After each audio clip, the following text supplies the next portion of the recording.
Hello again, it's Noob, and we've all seen it on social media, people being really excited, standing next to their house, next to a road sign maybe, next to their door number, holding up a bunch of keys, really excited, wow, got the keys to the new place, and showing it on a picture, and that's relatively innocuous, and for the most part, do you know what, probably will have no ill consequences whatsoever, but it is possible to clone a key from a photograph. Now, what I'm not going to do is take one of those social media photographs of somebody's keys and copy them and then break into somebody's house. No, I'm not going to do that. But I will show another key which there was a picture of on eBay, and it's a universal handcuff key for these really awesome Chubb detainee handcuffs, and these are ex-police issue handcuffs made by Chubb, made in England.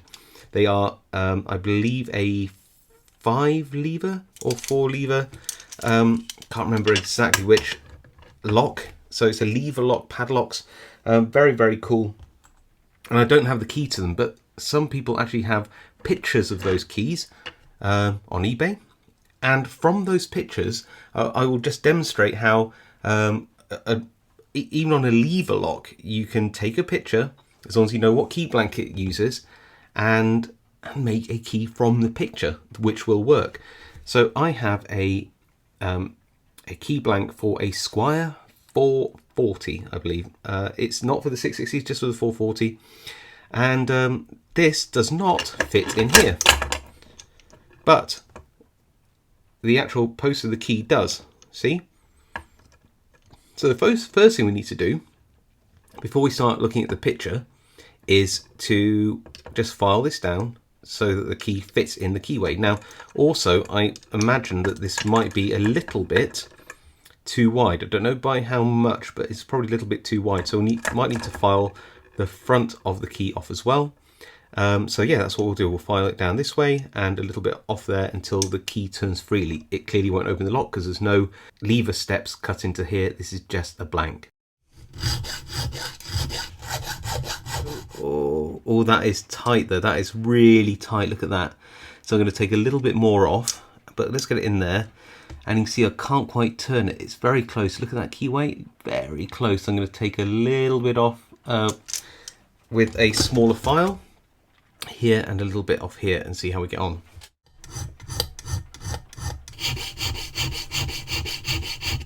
Okay, here we go. Look, goes in and goes round, and it's not too loose in there either, so it's got enough room to move nice and freely.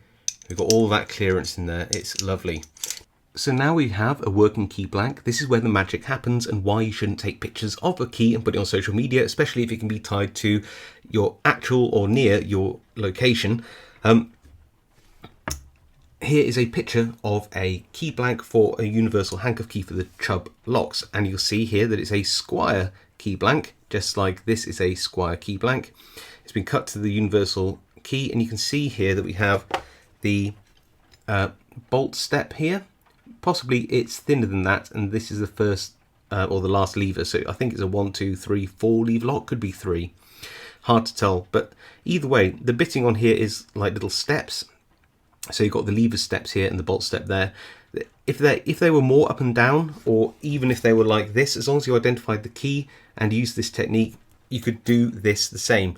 The way I do it is literally I put the key on my phone and scale the picture to the key like this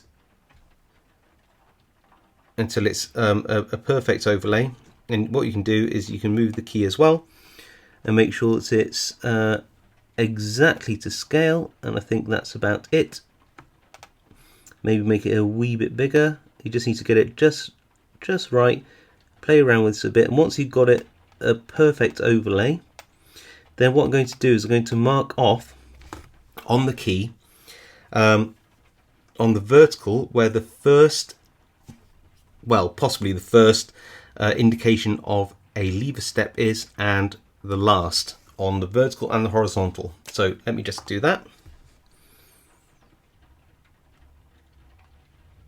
There, and make sure that, and there. I put dots on, the vertical and horizontal, drew a line, and now I've got that. Then what I need to do is do the same thing for the steps and just put some lines, dots where the steps are. So again, do the vertical and horizontal. As it happens on this one, it's almost a perfect equal 9-box grid. And now what I need to do is just literally file down to the correct step. And again, you could do that no matter what the ups and downs are on the key, as long as you file to the right position on your markings, and it should be okay. You can see how I'm just filing to that first line, and I'll be careful and not overdo it. I can always file down a little further if I have to. Let's do the other 2 steps. So, proof of the pudding. Can we get this whole thing to turn? So first thing is this way, yes, it is all free.